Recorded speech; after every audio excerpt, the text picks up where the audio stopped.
আমন্ত্রণ সন্ধ্যার সিটিভি সংবাদে, সঙ্গে আছে আমি রিয়াদ হাসান। শুরুতেই জানাবো শিরোনাম। ৪৬ সদস্যের নতুন মন্ত্রিসভায় এক ঝাঁক নতুন মুখ। পূর্ণমন্ত্রী ২৪ জন, প্রতিমন্ত্রী ১৯, উপমন্ত্রী ৩ জন। শপথ গ্রহণ কাল। নতুন মন্ত্রিসভা থেকে বাদ পড়লেন বেশ কজন হেভিওয়েট নেতা। স্থান পাননি আমোদ, তোফায়েল, ইনু, মেনন সহ ৩৬ মন্ত্রী, প্রতিমন্ত্রী ও উপমন্ত্রী। সংসদ সদস্যের মধ্যে ৮১.৮৭% সম্পদে কোটি টাকার ওপর, ব্যবসা করেন ৬১% বেশি, তথ্য সুজনে। লাখো মানুষের অশ্রুসিক্ত ভালোবাসায় বনানী কবরস্থানে চিরনিদ্রায় শায়িত হলেন সৈয়দ আশরাফ। ঢাকা, কিশোরগঞ্জ ও ময়মনসিংহে ৩ দফা জানাজা। একাদশ জাতীয় সংসদ নির্বাচনে বিজয়ী দল আওয়ামী লীগের নতুন মন্ত্রিসভা ঘোষণা করা হয়েছে। সোমবার এই নতুন মন্ত্রিসভার ২৪ মন্ত্রী, ১৯ প্রতিমন্ত্রী ও ৩ উপমন্ত্রী শপথ নিতে যাচ্ছেন। টানা তৃতীয়বারের মতো শেখ হাসিনার নেতৃত্বে ৪৬ সদস্যের মাঝারি আকারের এই মন্ত্রিসভায় নতুনদের প্রাধান্য চোখে পড়ার মতো। ইতিমধ্যেই শপথ অনুষ্ঠানের যাবতীয় প্রস্তুতি গ্রহণ করেছে বঙ্গভবন। বিস্তারিত জানাচ্ছেন ফারজানা শোভা। রোববার দুপুরের পর থেকেই আসতে শুরু করেছে বহুল কাঙ্ক্ষিত ফোন। মন্ত্রিপরিষদ বিভাগ থেকে ফোনে বঙ্গভবনে সোমবার বিকেলে শপথ অনুষ্ঠানে যোগ দেওয়ার আহ্বান পেয়েছেন ৪৬ জন। প্রধানমন্ত্রী শেখ হাসিনার এবারের মন্ত্রিসভায় চমক, নতুনদের প্রাধান্য। বাদ পড়ছেন পুরনো হেভিওয়েট মন্ত্রীদের বেশিরভাগ। স্বরাষ্ট্র, সড়ক পরিবহন, আইন এবং মুক্তিযুদ্ধ সহ বেশ কয়েকটি মন্ত্রণালয় ধরে রেখেছেন পুরনো মন্ত্রীরাই। আর স্বাস্থ্য, পার্বত্য চট্টগ্রাম, পরিকল্পনা, সমাজকল্যাণ মন্ত্রণালয়ের সদ্য সাবেক প্রতিমন্ত্রীরা পদোন্নতি পেয়ে মন্ত্রী হচ্ছেন। আর নতুন মন্ত্রণালয়ের দায়িত্ব পাচ্ছেন ডক্টর দীপুমণি শিক্ষা, একে আব্দুল মোমেন পররাষ্ট্র, নুরুল মজিদ শিল্প, মোহাম্মদ শাহাবুদ্দিন পরিবেশ, গাজী গোলাম দস্তগীর বস্ত্র ও পাট, মোহাম্মদ তাজুল ইসলাম স্থানীয় সরকার, রেজাউল করিম গৃহায়ন ও গণপূর্ত, সাধন চন্দ্র মজুমদার খাদ্য মন্ত্রণালয়। আর ২ জন টেকনোক্র্যাট মন্ত্রী থাকছেন বিজ্ঞান প্রযুক্তি, ডাক ও টেলিযোগাযোগ মন্ত্রণালয়ে। আর ধর্ম মন্ত্রণালয়ে থাকছেন একজন টেকনোক্র্যাট প্রতিমন্ত্রী। জনাব ওবায়দুল কাদের সড়ক পরিবহন ও সেতু মন্ত্রণালয়ের মাননীয় মন্ত্রী। জনাব মোহাম্মদ আব্দুর রাজ্জাক, ইনি আগে মন্ত্রী ছিলেন, আপনারা জানেন, উনি কৃষি মন্ত্রণালয়ের নতুন দায়িত্ব পেয়েছেন। জনাব আসাদুজ্জামান কামাল, উনি খান কামাল স্বরাষ্ট্র মন্ত্রণালয়ের মাননীয় মন্ত্রী, উনি আবার নতুনভাবে এসেছেন। ডাক্তার দীপুমণি, আপনারা জানেন, আগে পররাষ্ট্র মন্ত্রণালয়ের মন্ত্রী ছিলেন, এখন শিক্ষা মন্ত্রণালয়ের দায়িত্ব পেয়েছেন। ডক্টর একে আব্দুল মোমেন, উনি পররাষ্ট্র মন্ত্রণালয়ের দায়িত্ব পেয়েছেন। প্রতিমন্ত্রী ১৯ জনের মধ্যেও রয়েছে চমক, ১৬ জনই নতুন মুখ, এবং এখানেও তরুণদের উপর আস্থা রেখেছেন প্রধানমন্ত্রী শেখ হাসিনা। জনাব খালিদ মাহমুদ চৌধুরী, উনিও নতুন নৌ পরিবহন মন্ত্রণালয়ের দায়িত্ব দেওয়া হয়েছে। জনাব মোহাম্মদ জাকির হোসেন প্রাথমিক ও গণশিক্ষা মন্ত্রণালয়ের মাননীয় প্রতিমন্ত্রী, উনিও নতুন দায়িত্ব পেয়েছেন। জনাব মোহাম্মদ শাহরিয়ার আলম, আপনারা জানেন যে উনি পররাষ্ট্র মন্ত্রণালয়ের প্রতিমন্ত্রী ছিলেন, একই দায়িত্বে ওনাকে আবার পুনরায় দায়িত্ব দেওয়া হয়েছে। জনাব জুনাইদ আহমেদ পলক তথ্য যোগাযোগ প্রযুক্তি বিভাগের প্রতিমন্ত্রী ছিলেন এবং নতুনভাবে আবার দায়িত্ব পেয়েছেন। 3 জন উপমন্ত্রীর সবাই নতুন মুখ। মন্ত্রিপরিষদ সচিব জানান, এই মন্ত্রিসভা পরে আকারে বাড়তে পারে।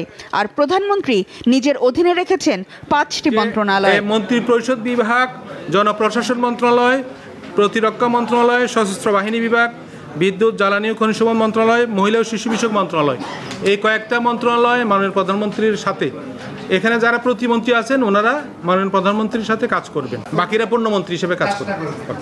সোমবার বিকেলে বঙ্গভবনে শপথ গ্রহণের মধ্য দিয়ে আনুষ্ঠানিক যাত্রা শুরু করবে নতুন এই মন্ত্রিসভা। এতে স্থান পায়নি বিরোধী দল জাতীয় পার্টি এবং মহাজোটের শরিক দলের কোনো সংসদ সদস্য। ফারজানা শোভা, এসএটিভি, ঢাকা। এদিকে বর্তমান মন্ত্রিসভার সদস্যদের মধ্যে বেশিরভাগই ডাক পাননি নতুন সরকারের মন্ত্রিসভায়। বর্তমান মন্ত্রিসভার ২৮ জন পূর্ণমন্ত্রীর মধ্যে ২৩ জনই ডাক পাননি নতুন সরকারের মন্ত্রিসভায় শপথের জন্য। বর্তমানের ১৭ জন প্রতিমন্ত্রীর মধ্যে ডাক পাননি ৯ জন। বাতন বিপ্লব জানাচ্ছেন বিস্তারিত। প্রথম দফা থেকে বাদ পড়েছেন শিল্পমন্ত্রী আমির হোসেন আমু, বাণিজ্যমন্ত্রী তোফায়েল আহমেদ, স্বাস্থ্যমন্ত্রী মোহাম্মদ নাসিম, কৃষিমন্ত্রী বেগম মতিয়া চৌধুরী, সমাজ কল্যাণমন্ত্রী রাশেদ খান মেনন, স্থানীয় সরকার, পল্লী উন্নয়ন ও সমবায় মন্ত্রণালয়ের মন্ত্রী খন্দকার মোশাররফ হোসেন, গৃহায়ন ও গণপূর্ত মন্ত্রী ইঞ্জিনিয়ার মোশাররফ হোসেন, বস্ত্র ও পাট মন্ত্রী মোহাম্মদ ইমতিয়াজ উদ্দিন প্রামাণিক, তথ্যমন্ত্রী হাসানুল হক ইনু, পরিবেশ ও বন মন্ত্রী আনিসুল ইসলাম মাহমুদ ও পানি সম্পদ মন্ত্রী আনোয়ার হোসেন মঞ্জু। আরও বাদ পড়েছেন শিক্ষামন্ত্রী নুরুল ইসলাম নাহিদ, প্রাথমিক ও গণশিক্ষামন্ত্রী মোস্তাফিজুর রহমান, সংস্কৃতি বিষয়ক মন্ত্রী আসাদুজ্জামান নূর, ভূমিমন্ত্রী শামসুর রহমান শরীফ, পররাষ্ট্রমন্ত্রী আবুল হাসান মাহমুদ আলী, খাদ্যমন্ত্রী মোহাম্মদ কামরুল ইসলাম, মৎস্য ও প্রাণী সম্পদ মন্ত্রী নারায়ণ চন্দ্র চন্দ ও বেসামরিক বিমান ও পর্যটন মন্ত্রী AK শাহজাহান কামাল। বিদায়ী মন্ত্রিসভায় ছিলেন বন ও জলবায়ু পরিবর্তন মন্ত্রী আনিসুল ইসলাম মাহমুদ, পল্লী উন্নয়ন ও সমবায় প্রতিমন্ত্রী মোহাম্মদ মশিউর রহমান রাঙ্গা এবং শ্রম ও কর্মসংস্থান প্রতিমন্ত্রী মুজিবুল হক চুন্নু। তারাও এবার তালিকায় নেই। বাদ পড়েছেন 2 প্রতিমন্ত্রীও। এরা হলেন পরিবেশ মন্ত্রণালয়ের আব্দুল্লাহ আল ইসলাম জ্যাকব এবং যুব ও ক্রীড়া মন্ত্রণালয়ের আরিফ খান জয়। মহাজোটের শরিক জাসদ, ওয়ার্কার্স পার্টি, জাতীয় পার্টির কেউই মন্ত্রিসভায় স্থান পাননি। তবে একমাত্র অর্থমন্ত্রী আবুল মাল আব্দুল মুহিত আগের মন্ত্রিসভা থেকেই অবসরে গেছেন। বাতেন বিপ্লব, SATV, ঢাকা। দশম সংসদের মন্ত্রীদের রোববার ছিল শেষ কর্মদিবস। গতানুগতিক শিক্ষা থেকে কর্মমুখী শিক্ষায় গুরুত্ব দিয়ে এগিয়ে যেতে হবে। দশম জাতীয় সংসদের শিক্ষামন্ত্রী হিসেবে নতুন মন্ত্রীকে এই পরামর্শ দিয়েছেন নুরুল ইসলাম নাহিদ। তথ্যমন্ত্রী হাসানুল হক ইনু বলেন, অনলাইন নীতিমালা প্রণয়ন, চলচ্চিত্র আমদানি রপ্তানির বিষয়সহ বিকাশমান গণমাধ্যম নিয়ে কাজ করাই নতুন মন্ত্রীর জন্য চ্যালেঞ্জ হবে। নতুন ঘোষিত মন্ত্রিসভায় স্থান পাওয়া নুরুজ্জামান আহমেদ বলেন, সামাজিক নিরাপত্তা বেষ্টনী আরও শক্তিশালীকরণ ও দুস্থ অসহায়দের জন্য কাজ করা হবে তার লক্ষ্য। নেমুল সাদিক জানাচ্ছেন বিস্তারিত। দশম সংসদের মন্ত্রীদের রোববার ছিল শেষ কর্মদিবস। সচিবালয়ে নিজ দপ্তরে অফিস করে দুপুরের মধ্যেই বের হয়ে আসেন নতুন সমাজ কল্যাণ মন্ত্রী নুরুজ্জামান আহমেদ। বিগত বছরগুলোতে কাজের মূল্যায়ন নিয়ে কথা বলেন তিনি। গরিব দুস্থ অসহায় মানুষকে কিভাবে তাদেরকে সোশ্যাল সেফটি নেটওয়ার্ক যেটা আর কি আওতায় নিয়ে এসে তাদেরকে স্বাবলম্বী করে তোলা। শিক্ষামন্ত্রী নুরুল ইসলাম নাহিদ 2009 সাল থেকে একটানা 10 বছর কাজ করেছেন শিক্ষা মন্ত্রণালয়ে। তার সময়ের অর্জনগুলো তুলে ধরেন তিনি। তার পরামর্শ, বিশ্বের সঙ্গে তাল মিলিয়ে কর্মমুখী শিক্ষার গুরুত্ব দেয়া ও জাতীয় শিক্ষানীতির পরিপূর্ণ বাস্তবায়ন হবে নতুন মন্ত্রীর জন্য চ্যালেঞ্জ। বই দেওয়া, সবাইকে নিয়ে আসা এবং ধরে রাখবার জন্য বৃত্তি দেখান আমরা দিই প্রায় 2,66,00,000 ছেলে মেয়েকে বৃত্তি দিই, সকল ধরনের বৃত্তি, উপবৃত্তি। আর এটা মনে রাখতে আমাদের যে শিক্ষা বাস্তব কাজে প্রয়োগ করা যায় না, তার কোনো ফল অর্জন করা যায় না, সেই শিক্ষা অর্থই। কারণ আমাদেরকে খুবই বাস্তববাদী হতে হবে, জগৎকে বিবেচনা করতে হবে। তথ্যমন্ত্রী হাসানুল হক ইনু বলেন, এ সরকারের 2 মেয়াদে গণমাধ্যম, ডিজিটাল সিকিউরিটি, প্রেস ইনস্টিটিউট আইন এবং চলচ্চিত্র আইন সহ অনেক আইন পাশ হয়েছে। চলচ্চিত্র ক্ষেত্রটাকে ঢেলে সাজানোর ব্যাপার রয়েছে, এর আমদানি রপ্তানি নীতি মানে পরীক্ষা করার বিষয় রয়েছে। সরকারি এই কর্মকাণ্ডের প্রচারণার ঢংটাও একটু আদল বদলাতে হবে আর কি। তথ্য প্রতিমন্ত্রী তারানা হালিম নিজ অফিসের কর্মকর্তা কর্মচারীদের থেকে বিদায় নেন। বলেন, গুজব শনাক্তকরণ সেল সহ এই 2 বছরে বেশ কিছু কাজ করার চেষ্টা ছিল তার। আমি আশা করি যে তথ্য মন্ত্রণালয়ে উত্তরোত্তর সমৃদ্ধি আসুক, সকল কর্মকর্তারা মন দিয়ে সুন্দর করে কাজ করবেন এবং যেই সরকার এসছেন তাদের ভাবমূর্তি উজ্জ্বল করবেন। নতুন মন্ত্রিসভায় কারা স্থান পাচ্ছেন এ নিয়ে এদিন মন্ত্রণালয়গুলোতে কর্মকর্তা কর্মচারীদের উৎসাহ ছিল দ্বিগুণ। নেমুল সাদিক, SATV, ঢাকা। জাতীয় পার্টির চেয়ারম্যান হুসেইন মোহাম্মদ এরশাদ সংসদ সদস্য হিসেবে শপথ নিয়েছেন। দুপুর 12টায় স্পিকার ডক্টর শিরিন শারমিন চৌধুরী জাতীয় সংসদ ভবনে তার দফতরে শপথ পাঠ করান। এ সময় জাতীয় পার্টির চেয়ারম্যান GM কাদের সহ অনেকে উপস্থিত ছিলেন। নিয়মিত রক্ত পরীক্ষার অংশ হিসেবে এরশাদ CMH-এ ভর্তি হয়েছিলেন। সেখানে থেকে সংসদ ভবনে গিয়ে শপথ নেন তিনি। অসুস্থতার কারণে গত বৃহস্পতিবার সংসদ সদস্য হিসেবে শপথ নিতে যাননি তিনি। রংপুর 3 আসন থেকে এবার সংসদ নির্বাচিত হন তিনি। তবে অসুস্থতার কারণে নির্বাচনী এলাকায়ও যেতে পারেননি। গেল 10 ডিসেম্বর চিকিৎসার জন্য এরশাদ সিঙ্গাপুর গিয়েছিলেন। 26 ডিসেম্বর ফিরে এসে ঢাকার বাসায় ছিলেন। এবারের নির্বাচনে 22টি আসন পেয়েছে তার দল জাতীয় পার্টি। এদিকে একাদশ জাতীয় সংসদে জাতীয় পার্টি বিরোধী দল হিসেবে কার্যকর ভূমিকা পালন করবে বলে জানিয়েছেন চেয়ারম্যান GM কাদের। আর বিরোধী দল হিসেবে সংসদে দলটি অংশগ্রহণের পাশাপাশি কোনো সংসদ সদস্য মন্ত্রিত্ব গ্রহণ করতে পারবেন না বলে পার্টির চেয়ারম্যানের দেয়া নির্দেশনাকে যুগান্তকারী বলে মনে করছেন অধিকাংশ নেতাকর্মী। তবে এই সিদ্ধান্তে সন্তুষ্ট নন গুটি কয় নেতা। মহসিন কবিরের প্রতিবেদন।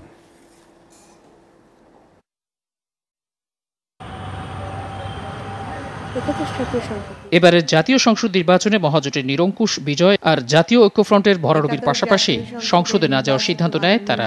ফলে জাতীয় সংসদে বিরোধী দলের ভূমিকা নিতে জাতীয় পার্টির চেয়ারম্যান হুসেন মোহাম্মদ এরশাদ দলের নেতাকর্মীদের নির্দেশনা দেওয়ার পাশাপাশি স্পিকারকেও এ ব্যাপারে ব্যবস্থা নেওয়ার অনুরোধ জানান। দলীয় চেয়ারম্যানের এমন সিদ্ধান্ত তৃণমূল নেতাকর্মীদের দাবিরই বাস্তব প্রতিফলন ঘটেছে বলে মনে করছেন দলটির অধিকাংশ নেতারা। জানা গেছে, মন্ত্রিত্ব না নিতে এরশাদের নির্দেশনায় ক্ষুব্ধ দলের কয়েকজন সিনিয়র নেতা, যদিও এ নিয়ে মুখ খুলতে রাজি হননি কেউ। আমাদের মধ্যে কিছু সুবিধাবাদী লোক ছিল, সুবিধাবাদী নেতা ছিল, একটা ম্যাডামের কাছে ছিল, একটা স্যারের কাছে ছিল। সেই সুবিধাবাদী এখন চেঞ্জ হয়ে গেছে, মানুষও চাচ্ছে না, দলও চাচ্ছে না।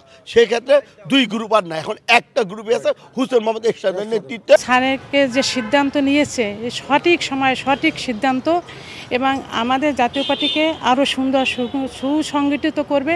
কার্যকর বিরোধী দল আমি বুঝতে পারছি না, যেহেতু আমরা একসাথে নির্বাচন করেছি, সেখানে আমরা কতটুকু কার্যকারিতা বিরোধী দল হিসাবে কতটুকু কার্যকারিতা করতে পারবো সেটা একটা দেখার বিষয় আছে। এদিকে সংসদে বিরোধী দলের ভূমিকা গ্রহণের বিষয়টি হুসেন মোহাম্মদ এরশাদের একক সিদ্ধান্ত নয়, মহাজোটের সঙ্গে আলোচনা করেই এমন সিদ্ধান্ত নেওয়া হয়েছে বলে জানিয়েছেন কো চেয়ারম্যান জিএম কাদের। আমরা যখন নির্বাচনের ঐক্য করেছি, সেটা পরবর্তী সরকার গঠনেরও একই ঐক্য জোটের একই মহাজোটের মাধ্যমেই হবে, এটাই স্বাভাবিক ছিল। কিন্তু ঐক্যফ্রন্ট তাদের যে এত বড় ফলাফল বিপর্যয় হবে সেটা তো আর আমাদের ধারণায় ছিল না। পরিবর্তিত পরিস্থিতিতে মহাজোটের নেতাদের সঙ্গে আমাদের নেতার কথাবার্তার প্রেক্ষিতই হয়েছে বলে আমি জানি। এরই মধ্যে দলীয় প্রধানের পক্ষ থেকে জাতীয় পার্টির ভবিষ্যৎ চেয়ারম্যান হিসেবে মনোনীত জিএম কাদের বলেন, অতীতের মতো গৃহপালিত নয়, একাদশ জাতীয় সংসদে তার দল কার্যকর বিরোধী দলের ভূমিকা পালন করবে। যে আমরা গৃহপালিত বিরোধী দল হতে চাই না, কারণ মন্ত্রিসভায় যদি আমাদের সদস্যরা থাকেন আবার একসাথে আমরা বিরোধী দলে থাকি, তাহলে সাধারণ লোকের কাছে এটা বিরোধী দল হিসেবে গ্রহণযোগ্য হয় না। সর্বোচ্চ পর্যায় পর্যন্ত মানুষের মতামতের প্রতিফলন আমার ধারণা চেয়ারম্যান সাহেবের ডিসিশনে হয়েছে। দশম জাতীয় সংসদে একই সঙ্গে বিরোধী দল এবং সরকারের অংশীদার হিসেবে ভূমিকা পালন করে দলটি, কিন্তু মন্ত্রিত্ব গ্রহণকারীরা দলের জন্য কিছুই করেননি অভিযোগ করে তৃণমূল নেতাকর্মীদের দাবি, বিরোধী দল হিসেবে দেশের মানুষের কাছে জাতীয় পার্টির গ্রহণযোগ্যতা বাড়বে। মহসিন কবির, এসএটিভি, ঢাকা। এদিকে সংসদ সদস্য হিসেবে শপথ নিচ্ছেন না জাতীয় ঐক্যফ্রন্টের বিজয়ীরা, এমনটা জানিয়েছেন ঐক্যফ্রন্ট নেতা মোস্তফা মহসিন মন্টু। এছাড়া কোনো ভুল বোঝাবুঝি নেই জানিয়ে ঐক্যফ্রন্ট অটুট আছে ও থাকবে বলেও জানান তিনি। নিরপেক্ষ সরকারের অধীনে নির্বাচনের দাবিতে মঙ্গলবার বৈঠকে কর্মসূচি নির্ধারণ করা হবে বলেও জানান গণফোরামের এই নেতা। মতিঝিলে ডক্টর কামাল হোসেনের ব্যক্তিগত চেম্বারে প্রায় 2 ঘন্টার বৈঠক শেষে এসব কথা জানান তিনি। বৈঠকে অংশ নেন ডক্টর কামাল হোসেন, বিএনপি মহাসচিব মির্জা ফখরুল ইসলাম আলমগীর, জেএসডি সভাপতি আসম আব্দুর রব, ডাক্তার জাফরুল্লাহ চৌধুরী, মাহমুদুর রহমান মান্না ও বঙ্গবীর কাদের সিদ্দিকী সহ ঐক্যফ্রন্টের নেতারা।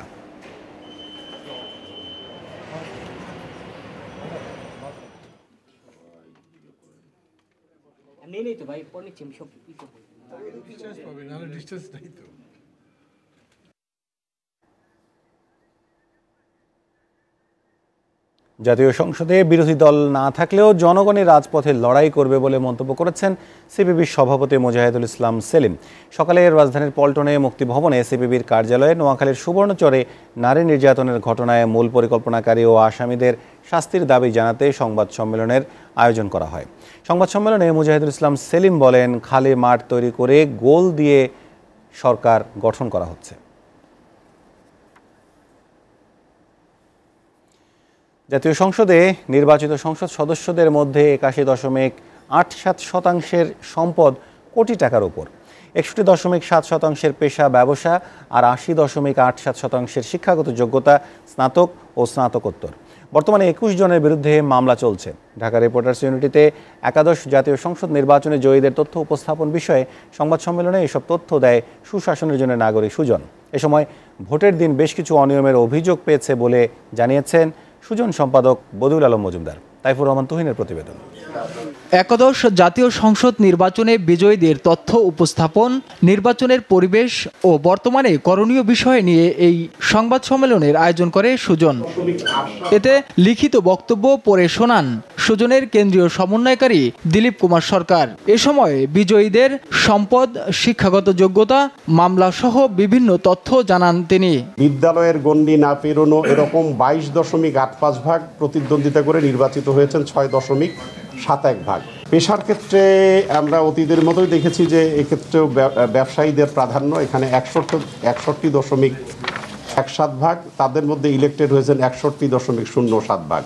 আর নির্বাচন নিয়ে সংগঠনটির পর্যবেক্ষণ তুলে ধরেন সুজন সম্পাদক। নির্বাচন কমিশনের এই অনিয়ম, এই যে হলফনামায় তথ্য না দেওয়া কিংবা অযোগ্য ব্যক্তিদের নির্বাচনে প্রতিদ্বন্দ্বিতা করা, নির্বাচন কমিশন ছিল সম্পূর্ণ নির্বিকার এবং আরও যেগুলো হামলা হয়েছে, তারপরে সহিংসতা হয়েছে এইসব ক্ষেত্রে, এবং নির্বাচন কমিশনের নির্লিপ্ততা কোনোভাবে গ্রহণযোগ্য নয়। শুধু নির্বাচন কমিশন নয়, উচ্চ আদালতের ভূমিকা নিয়েও প্রশ্ন তুলেন তিনি। আদালত প্রার্থীতা বৈধ করেছে, অবৈধ করেছে, স্থগিত করেছে, নির্বাচন হয়ে গিয়েছে, এখন এরপরে বিচারিক প্রক্রিয়া যদি তাদের প্রার্থীতা ফিরে পায় তাহলে কি হবে? তাইফুর রহমান তুহিন, SATV, ঢাকা। সুন্দর ও সুষ্ঠু নির্বাচন আয়োজনে নির্বাচন কমিশনকে আনুষ্ঠানিকভাবে ধন্যবাদ জানালো আওয়ামী লীগ।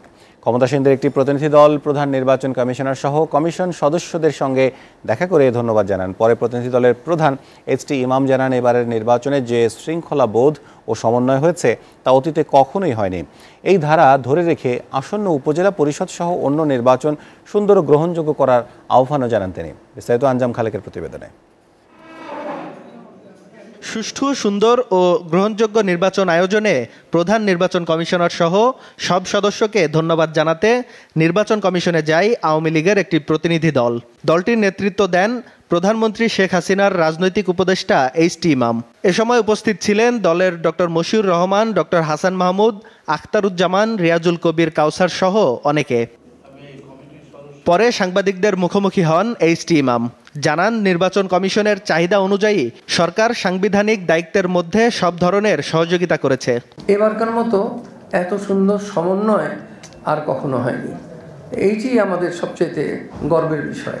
সাংবিধানিকভাবে তাদের যে দায়িত্ব অত্যন্ত সুন্দরভাবে পালন করেছেন, সেই জন্য আমাদের দলের পক্ষ থেকে, জাতির পক্ষ থেকে তাদেরকে আন্তরিক ধন্যবাদ। এবারের নির্বাচনে সহিংসতা কম হয়েছে দাবি করে তিনি বলেন, এবার আইন শৃঙ্খলা বাহিনীর একজন সদস্যও আহত হননি। শৃঙ্খলা বোধটিকে কিভাবে ধরে রাখা যায়, এই সমন্বয়টাকে ধরে রাখা যায় এবং ভবিষ্যতে নির্বাচন, সামনেই তো উপজেলা নির্বাচন আসছে, আরও অন্যান্য নির্বাচন যাতে সুষ্ঠুভাবে করা যায়, স্বচ্ছভাবে করা যায়, গ্রহণযোগ্যভাবে করা যায়, সেগুলো নিয়ে আমরা আলাপ আলোচনা করেছি। বিএনপির অভিযোগের অধিকাংশই ভুয়া দাবি করে তিনি জানান, নতুন করে নির্বাচন বা তত্ত্বাবধায়ক সরকারের দাবির কোনো সুযোগ নেই। আঞ্জাম খালেক, SATV, ঢাকা। শান্তিপূর্ণ পুনর্নির্বাচনের বিষয়ে গঠনমূলক ভূমিকা রাখতে বাংলাদেশে নিযুক্ত বিভিন্ন দেশের কূটনীতিকদের প্রতি আহ্বান জানিয়েছে জাতীয় ঐক্য ফ্রন্ট। বিকেলে রাজধানীর একটি হোটেলে কূটনীতিকদের সঙ্গে বৈঠক শেষে সাংবাদিকদের একথা বলেন জোটের প্রধান নেতা ডক্টর কামাল হোসেন। তিনি বলেন, একাদশ জাতীয় নির্বাচন সুষ্ঠু হয়নি। ঐক্যফ্রন্টের এমন দাবির সঙ্গে দ্বিমত পোষণ করেননি কূটনীতিকরা। তাই একটা ভালো নির্বাচন দিয়ে মানুষকে ভোট দেওয়ার সুযোগ দেওয়ার ব্যাপারে কূটনীতিকদের ভূমিকা রাখার আহ্বান জানানো হয়েছে। বৈঠকে আরও উপস্থিত ছিলেন ফ্রন্টের মুখপাত্র মির্জা ফখরুল ইসলাম আলমগীর, বিএনপির স্থায়ী কমিটির সদস্য গয়েশ্বরচন্দ্র রায়, গণস্বাস্থ্য কেন্দ্রের ট্রাস্টি ডক্টর জাফরুল্লাহ চৌধুরী সহ জোটের শীর্ষ নেতারা। এছাড়া কূটনীতিকদের মধ্যে সুইডেন, নরওয়ে, ডেনমার্ক, ইউরোপীয় ইউনিয়ন, UNDP, জাপান, যুক্তরাষ্ট্র, স্পেন সহ বিভিন্ন দেশের প্রতিনিধিরাও উপস্থিত ছিলেন।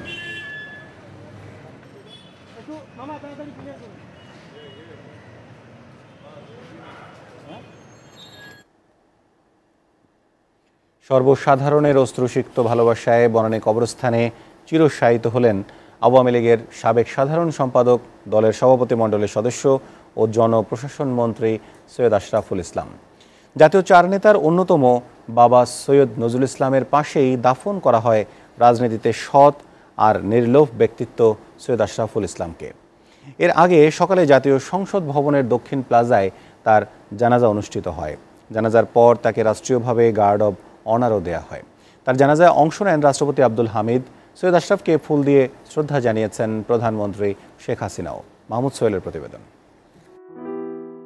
সৈয়দ আশরাফুল ইসলাম মুক্তিযুদ্ধের বীর সেনানী, সাবেক মন্ত্রী ও আওয়ামী লীগের সাধারণ সম্পাদক। এই বরেণ্য রাজনীতিকের প্রথম জানাজায় যোগ দিতে সারিবদ্ধ লাখো জনতা। জাতীয় সংসদ ভবনে সদ্য প্রয়াত সংসদ সদস্যের প্রথম জানাজায় রাষ্ট্রপতি আব্দুল হামিদ সহ সর্বসাধারণও শরিক হন। ৭১-এর রণাঙ্গনের বীর যোদ্ধাকে জাতির তরফ থেকে দেয়া হয় সর্বোচ্চ রাষ্ট্রীয় সালাম। 1 মিনিট নীরবতার মধ্য দিয়ে শ্রদ্ধাভরে স্মরণ করা হয় জাতীয় 4 নেতা সৈয়দ নজরুল ইসলামের জ্যেষ্ঠ সন্তানকে। প্রথমে সৈয়দ আশরাফের মরদেহে ফুল দিয়ে শ্রদ্ধা জানান রাষ্ট্রপতি আব্দুল হামিদ। ফুলের শ্রদ্ধা জানানোর মিছিলে শরিক হন প্রধানমন্ত্রী শেখ হাসিনাও। দলের সিনিয়র নেতাদের সঙ্গে নিয়ে আওয়ামী লীগ সভাপতি হিসেবেও রাজনীতিতে দীর্ঘদিনের সহকর্মীকে ফুল দিয়ে শ্রদ্ধা করেন শেখ হাসিনা। জাতীয় সংসদের স্পিকার ডক্টর শিরিন শারমিন চৌধুরী এবং ডেপুটি স্পিকারও বরেণ্য এই রাজনীতিকের মরদেহে শেষবারের মতো শ্রদ্ধা জানান। মুক্তিযুদ্ধ থেকে শুরু করে দীর্ঘদিনের রাজনীতিতে সৈয়দ আশরাফের যে অবদান তা পূরণ হবার নয় বলে মনে করেন তার সহকর্মীরা। শুধুমাত্র নিজের দলে নিজের এলাকায় নয়, এই নিজের এলাকার বাইরেও সর্বস্তরের মানুষ যেন তাকে শত্রু হিসাবে মনে না করে, এরকম একটা জায়গায় তিনি নিজেকে নিয়ে গিয়েছিলেন। সর্বজনের কাছে গ্রহণযোগ্য একজন রাজনৈতিক নেতা, নাম সৈয়দ আশরাফুল ইসলাম। আমাদের বর্তমান রাজনৈতিক সময়ে সৈয়দ আশরাফুল ইসলামের মতো একজন প্রজ্ঞাবান, জ্ঞানী, লেখাপড়া জানা, মার্জিত, সৎ, বিনয়ী রাজনীতিবিদদের অভাব। এটা আমাদের অপূরণীয় ক্ষতি হয়ে গেল, এই ক্ষতি পূরণ হবার নয়। আজকে তার আমাদের এই সময় তার এই তিরোহাত আমাদের একটা বিরাট শূন্যতা সৃষ্টি করেছে। একজন বিচক্ষণ মানুষ ছিলেন এবং যদিও তিনি আওয়ামী লীগের সে সময় সাধারণ সম্পাদক ছিলেন, তারপরে ওনার মনে কোনো অহংকার আমি কোনো সময় দেখি নাই। গত বছরের জুলাই মাসে ফুসফুসে ক্যান্সারের কারণে থাইল্যান্ডের বামরুন গ্র্যান্ড হাসপাতালে ভর্তি হন তিনি। সেখানে চিকিৎসাধীন অবস্থায় গত 30 ডিসেম্বর জাতীয় সংসদ নির্বাচনে কিশোরগঞ্জ 1 আসনে আওয়ামী লীগের প্রার্থী হিসেবে বিজয়ী হন তিনি। তবে শপথের আগেই গত বৃহস্পতিবার রাত 10টার দিকে মারা যান সৈয়দ আশরাফুল ইসলাম। মাহমুদ সোহেল, SATV, ঢাকা। এদিকে জননেতা সৈয়দ আশরাফুল ইসলামের দ্বিতীয় ও তৃতীয় জানাজা অনুষ্ঠিত হয়েছে কিশোরগঞ্জ ও ময়মনসিংহের আঞ্জুমান ঈদগাহ মাঠে। দুপুরে প্রথমে ঐতিহাসিক শোলাকিয়া মাঠে অনুষ্ঠিত হয় দ্বিতীয় জানাজা। এতে অংশ নেন বিভিন্ন সামাজিক, রাজনৈতিক ব্যক্তিবর্গ সহ নানা শ্রেণী পেশার মানুষ। এরপর ময়মনসিংহের আঞ্জুমান ঈদগাহ মাঠে অনুষ্ঠিত হয় তৃতীয় জানাজা। প্রতিনিধিদের পাঠানো ছবি নিয়ে বিস্তারিত জানাচ্ছেন SK সৌরভ। এ এক অবিশ্বাস্য দৃশ্য, নিজের চোখে না দেখলে সত্যি বিশ্বাস করা কঠিন। একজন রাজনীতিক তার এলাকায় কতটা জনপ্রিয় হতে পারেন তার শেষ যাত্রায় লাখো মানুষের ঢলই প্রমাণ করে। কিশোরগঞ্জের শোলাকিয়া মাঠে জানাজার নামাজ শুরু হয় রোববার দুপুর 1টায়।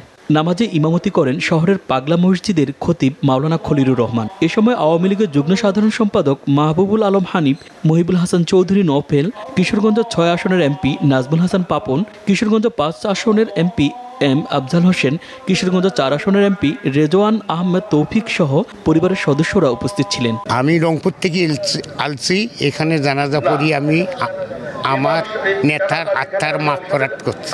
আমরা খুব ভালোবাসতাম তারা যা হারায় এখন আমরা সর্বহারা। আমার ভাইয়ের জন্য আপনারা সবাই দোয়া করবেন, আল্লাহ যেন তাকে ব্যস্ত নসিব করেন। এর আগে দুপুর 1:15টার দিকে বিমান বাহিনীর একটি হেলিকপ্টারে করে সৈয়দ আশরাফুল ইসলামের মরদেহ শহীদ নজরুল ইসলাম স্টেডিয়ামে আনা হয়। সেখানে জাতীয় পতাকায় মোড়ানো কফিনে ফুল দিয়ে শ্রদ্ধা জানান প্রশাসন ও রাজনৈতিক দলের নেতারা। এরপর বর্ষিয়ার নেতা সৈয়দ আশরাফুল ইসলামের তৃতীয় নামাজে জানাজা অনুষ্ঠিত হয় ময়মনসিংহে। দুপুর 2:30টার সময় কেন্দ্রীয় আঞ্জুমান ঈদগাহ ময়দানে নামাজে ইমামতি করেন হাফেজ মুফতি মাওলানা আব্দুল মামুন। এর আগে দুপুর 2:15 সৈয়দ আশরাফের মরদেহ বহনকারী হেলিকপ্টার সার্কিট হাউস মাঠে এসে পৌঁছে। পরে আঞ্জুমান ঈদগাহ ময়দানে তাকে পুলিশ বাহিনী গার্ড অব অনার প্রদান করে। জানা যায় আওয়ামী লীগের কেন্দ্রীয় নেতারা, বৃহত্তর ময়মনসিংহের বিভিন্ন রাজনৈতিক দল, জেলা আওয়ামী লীগ, মহানগর আওয়ামী লীগ এবং অঙ্গ সংগঠন সহ বিভিন্ন দলের নেতারা, সামাজিক, সাংস্কৃতিক, পেশাজীবী ও সুশীল সমাজের প্রতিনিধি ও সর্বস্তরের জনতা অংশ নেয়। একজন মেধাবী নেতা, সর্বোপরি উনি ছিলেন অত্যন্ত সৎ এবং সুস্থ পরিচ্ছন্ন রাজনীতির ধারক এবং বাহক। চেতনায় প্রেরণায় আমরা উজ্জীবিত হয়ে সামনে এগিয়ে যাব এবং তিনি যা করে যেতে পারেননি, আমরা সৈয়দ আশরাফের সেই অসমাপ্ত কাজ করার জন্য উজ্জীবিতভাবে জননেত্রী শেখ হাসিনার নেতৃত্বে এগিয়ে যাব। বঙ্গবন্ধুর আদর্শকে তার বাবার অনুকরণ করে সে একজন আদর্শবান হয়ে শুধু রাজনীতিতে এই দেশ সেবার জন্য, জনসাধারণের সেবার জন্য তার জীবন বিলিয়ে দিয়ে গেছে। পরে জানাজা শেষে সেখানে মরহুমের জন্য নির্মিত অস্থায়ী বেদিতে পুষ্পস্তবক অর্পণ করে শ্রদ্ধা নিবেদন করা হয়। SK Sourav, SATV news desk. রাজধানীর বিভিন্ন থানায় করা নাশকতার আলাদা মামলায় বিএনপি মহাসচিব মির্জা ফখরুল ইসলাম আলমগীর সহ দলটির 14 জ্যেষ্ঠ নেতার আগাম জামিন স্থগিত চেয়ে রাষ্ট্রপক্ষের আবেদনের শুনানি আগামী 20 জানুয়ারি অনুষ্ঠিত হবে। রোববার প্রধান বিচারপতি সৈয়দ মাহমুদ হোসেনের নেতৃত্বাধীন 7 সদস্যের আপিল বেঞ্চ এই আদেশ দেন। সকালে মির্জা ফখরুল সহ 14 নেতার জামিন স্থগিত চেয়ে রাষ্ট্রপক্ষের আবেদনের ওপর শুনানি করেন আদালত। পরে আদালত এই আবেদনের শুনানি 2 সপ্তাহ পিছিয়ে দেন।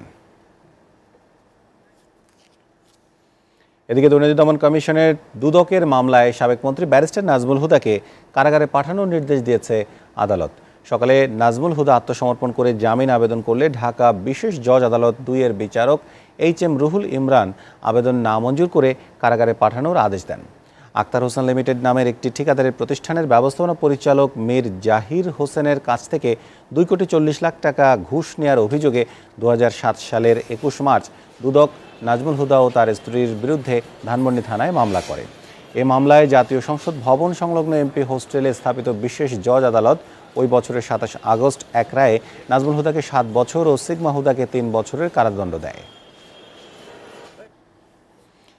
ডাকসু নির্বাচন নিয়ে চেম্বার আদালতের দেয়া স্থগিতাদেশ বাতিল করেছে আপিল বিভাগ। ফলে বহুল প্রত্যাশিত ঢাকা বিশ্ববিদ্যালয়ের কেন্দ্রীয় ছাত্র সংসদের নির্বাচন অনুষ্ঠানে আর কোনো আইনি বাধা নেই বলে জানিয়েছেন আইনজীবীরা। রোববার প্রধান বিচারপতির নেতৃত্বে আপিলে পূর্ণাঙ্গ বেঞ্চ এই আদেশ দেয়। মামলার নথি থেকে জানা যায়, শিক্ষার্থীদের একটি রিট মামলার শুনানি শেষে চলতি বছর 17 জানুয়ারি 6 মাসের মধ্যে ডাকসু নির্বাচনের নির্দেশনা দিয়ে আদেশ দেয় হাইকোর্ট। পরে ওই আদেশ স্থগিত করে পূর্ণাঙ্গ বেঞ্চে শুনানির জন্য পাঠিয়ে দেয় চেম্বার আদালত। শুনানি শেষে ওই স্থগিতাদেশ বাতিল করে সর্বোচ্চ আদালত।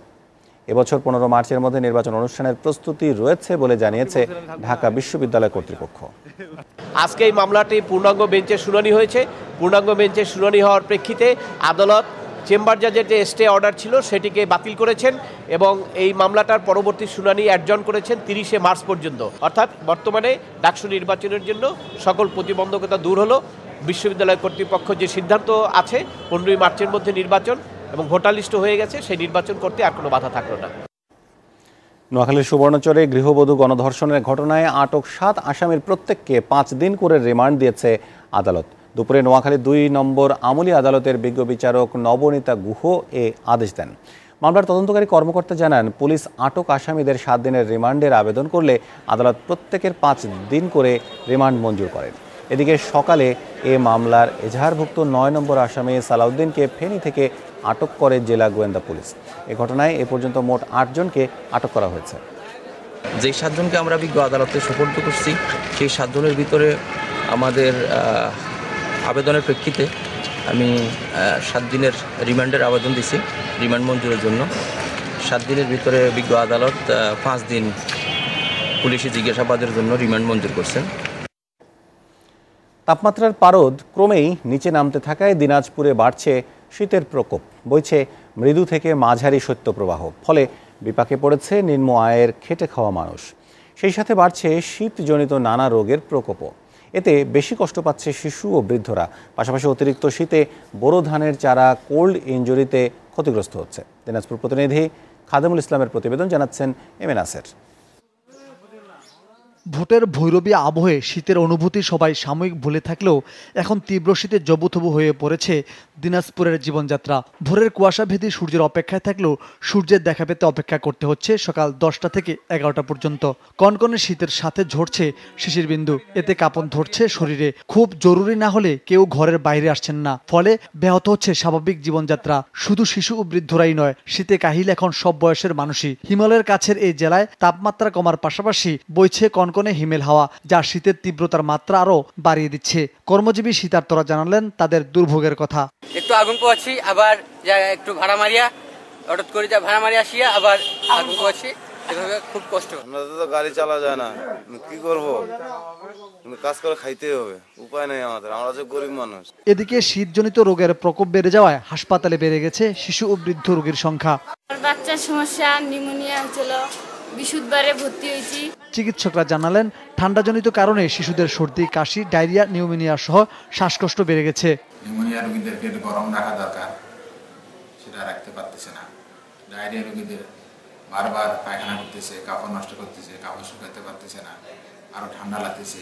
পাশাপাশি ডায়রিয়ার সাথে সাথে আবার নিউমোনিয়াও আক্রান্ত হচ্ছে বেশি। শীতের প্রকোপ বাড়ায় গরিব শীতার্ত মানুষেরা চাইছেন গরম কাপড়ের সহায়তা। বাচ্চা কাচ্চা নিয়ে নে আগুন পোহাচ্ছি, কম্বল টম্বল যদি দুটো দিলে হয়, বাচ্চা নিয়ে ঢাকা ঢুকারে থাকি না। এইদিকে ঠান্ডা, কুয়াশা, মেলা রকমের স্বল্প সর্দি।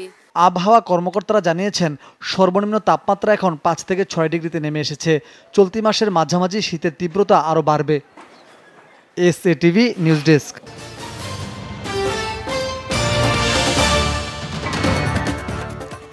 বকেয়া বেতন ভাতা পরিশোধ, ন্যূনতম মজুরি কাঠামো বৃদ্ধি ও বাস্তবায়নের দাবিতে উত্তরায় সড়ক অবরোধ করেছে পোশাক শ্রমিকরা। সকাল 9টার পর থেকে উত্তরার জসিমউদ্দিন, আজমপুর থেকে আবদুল্লাপুর পর্যন্ত সড়কে অবস্থান নেয় তারা।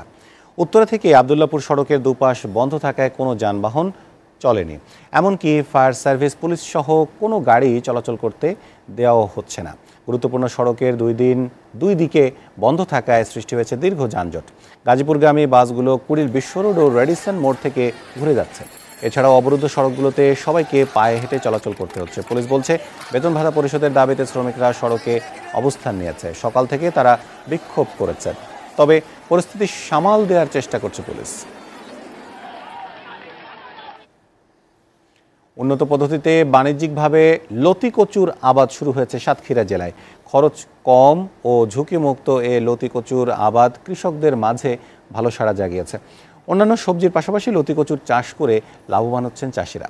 তাই দিন দিন এই জেলাতে লতি কচুর আবাদ বাড়ছে। কৃষি বিভাগের পরামর্শ ও কারিগরি সহায়তায় চাষিরা আরও লাভবান হবে বলে দাবি কৃষি বিভাগের। বিস্তারিত সাতক্ষীরার প্রতিনিধি শাহিন গোলদারের প্রতিবেদনে সাইকা সাম্মা জানাচ্ছেন বিস্তারিত।